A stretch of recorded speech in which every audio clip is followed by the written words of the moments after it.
Hello everyone, thank you for being with me today.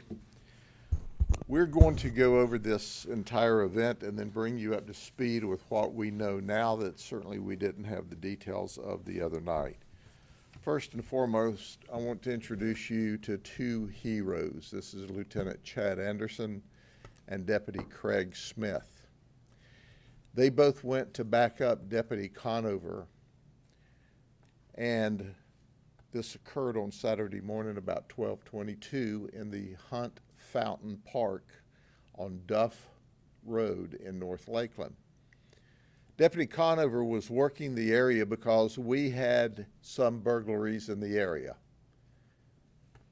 Gangbangers, kids, teenagers, flipped door handles, looking for cash, credit cards, and guns. And there had been some of those in the area. We also had a burglary of the concession stand at the park recently. So Deputy Conover was doing what she should when she saw a white Mercedes-Benz in the parking lot. She checked on the person there, and the person just barely rolled the window down, talking to her when she asked, "Would you show me your driver's license? Tell me who you are." He wouldn't respond. He wouldn't get out of the car. He wouldn't cooperate. She noticed that he was dressed all in white, as if he were in some kind of religious or cult garb. He certainly wasn't in normal street clothes. So she called for backup, and that's when Deputy Craig Smith, Lieutenant Anderson, who were both shot, as well as Deputy Bolito and his trainee, and we also had Natalie Ostrich, who is K-9, back them up. So now there's a total with the trainees of 7 deputies there. So Craig Smith, Chad Anderson go to the door and say, "Hey, look, man." They tried to talk to him. You've got to identify yourself. You've got to come out and talk to us. And he wouldn't. And his car started rolling. They grabbed the window. And all of a sudden, he started shooting. We know now that he shot 5 times. We saw 5 empty casings. He struck Lieutenant Chad Anderson in the left arm. It went through the arm and into his chest cavity. The projectile lodged between his heart and his spinal column. He was fractions of an inch from either being paralyzed from the chest down or killed if it had have gone into his heart or struck any of those major arteries in that area. He went down, but he got 2 shots off before he went down. Craig Smith, Deputy Smith, was not able to shoot because he was shot, and as I reported, there were 4 gunshot wounds in him. After clearly evaluating him and the medical procedures, he was shot twice. So what we were looking at was in and out holes. So he was shot twice in his right arm, and he went down.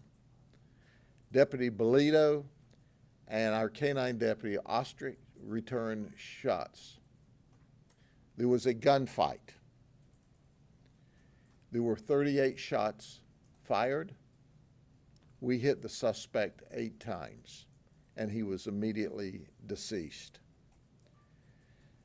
So now we rush everyone to the hospital. Lieutenant Chad Anderson has had 2 surgeries. He's still in critical but stable condition. Craig Smith, when he originally went in, was in critical but stable condition, and he has now been upgraded. Obviously, Lieutenant Anderson is still in intensive care, and Deputy Craig Smith has been upgraded and moved to a different floor. But I want to talk to you for just a minute about the suspect. And I want to show you what we found in his car. First, the firearm that he used to shoot my deputies and to shoot at the other deputies. It's a Springfield Arms XD 9mm. And in addition to being a loaded firearm, he also had 2 more loaded magazines in the door partition to his left. So he could have had a small gun battle with what he had alone. In the back seat, he had this is a Ruger 1022 converted to an AR-15. In a backpack, he had a fully loaded 40mm firearm handgun. So let me introduce you to our suspect that tried to murder my deputies, did his best. This is K-Mac Elbay. He's 26. That's the name that he has taken on because, you see, he identifies as Moorish. He uses the number 13, lion-hearted, on his Florida driver's license. Beside his signature, he has written ARR, all rights reserved. He's currently homeless. He was evicted from a place in Hillsborough County. He has been moving around. In Pinellas County, he was asked to leave a business area apparently last month. We talked to his mother. She said, I don't know this person. She said, I know Kyron Caples, C-A-P-L-E-S. Kyron Caples is my son. He went to Fresno State after 3 years of college and in studying business. He left. He apparently was radicalized while he was at Fresno State. She said, I raised him as a Christian boy. He was a good man. We found that he didn't have a criminal history. He had a suspended driver's license. So the person that his mother knew and loved, and she'd not seen him in 3 years since he left California, that's where she lives, until we got that fateful call, she had talked to him and had communicated with him and had on occasion sent him money when he needed help. But she says she doesn't know who this K-Mac Elbay is, but that's who he goes by now. Here's his identification card, his Moorish identification card. He's a sovereign citizen. The Moorish rejects federal, state, and local law. They don't have to obey it. They're extremist. They're anti-government. They have a potential for violence toward law enforcement. And I will hearken you back, and those of you who have been reporters around here for a while, remember in 2017, on the I-4 corridor, 3 police officers were shot and killed. A sergeant with the Orland Police Department, a sergeant with the Kissimmee Police Department, and on that same day, an officer with the Kissimmee Police Department. They were shot by 2 separate Moorish people, all in 2017. And now let's fast forward to 2024, and K-Mac tried to murder 2 of my police officers. In addition to their violent activity, they're known for trying to file paperwork. For example, they have filed an arrest warrant for me in the Moorish world with a $1 million bond, as well as some of my other deputies. Not this person, but other Moorish people. We make frequent arrests of these citizens, these Moorish citizens, but we don't publish them because we don't want to market for them. But let me read something to you for just a second. This is an example. Now, here's his ID card, and this is a sample of a card that he had, so that when they want to hand it to you, he didn't, it would say, and you'll get the mindset, this is a valid and lawful form of identification. See United Nations Declaration on the Rights of Indigenous Peoples, Articles 2 and 33, Section 1. You're being put on notice that any unlawful act against an indigenous Yahundum Moor is a federal crime, and you will be fined $750,000 or more. Any violation of my rights, well-being, or property is your express agreement to be held officially and privately liable for $750,000 for each violation of the bearer's rights in each capacity. If detaining the bearer, you also expressly agree to the fee schedule of $90,000 per hour. Upon any unlawful detainment and violation of the bearer's right, payment is due immediately in lawful money. So you get an idea of what we're dealing with when we're dealing with these Moorish sovereign citizens. They're dangerous, and you don't know when. There's been other occasions where they're not dangerous at all. They just file papers illegally. And if you'll hearken back to a few years ago, the Florida legislature had to create a new set of laws so that if they tried to go down and file liens against judges or clerks, that was a criminal event and they could be arrested. And there had to be a mechanism to easily clean those liens and legal paperwork out. We've talked to the mother twice of our suspect, at least twice. I call him, because this is his given name that he wants us to use, K-Mac Elbay. But for Mom's benefit, we've talked to Kyron Cable's mom. She is a wonderful lady. She is totally in shock. And she said, as she's going to fly in at some point in time, she wants to meet with the deputies and apologize for her son shooting them. That's a good person. She understands the gravity of what occurred. Are there any questions? Sheriff, are those guns registered? We don't know where the guns came from. You don't have to register guns in Florida. They are not stolen. At least they're not in the computer as stolen. And he is not a convicted felon, so he has the right to possess the firearm, or had the right to possess the firearms. And that conversion, is that legal? It is legal. That conversion kit comes with that model weapon. So with these sovereign citizens, I've seen videos where they'll actually follow law enforcement, and follow them around.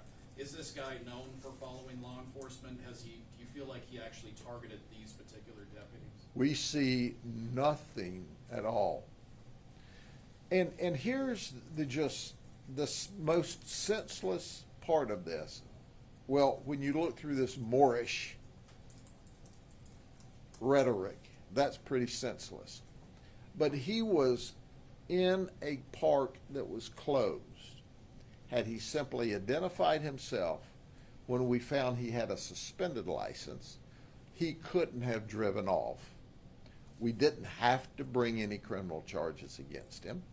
More than likely, we would have said, hey, let's get somebody to give you a ride. And that would have been the end of it. Probably not even a citation for being in the park after dark. He was not who we were looking for. We were looking for teenagers that were running through neighborhoods at night flipping door handles. He was not a target. He was not a problem until he made himself a problem. And I think that's what shocks his mother and quite frankly shocks all of us, because up to this point, we see no evidence that he was violent, but we saw lots of evidence that he was capable of being violent.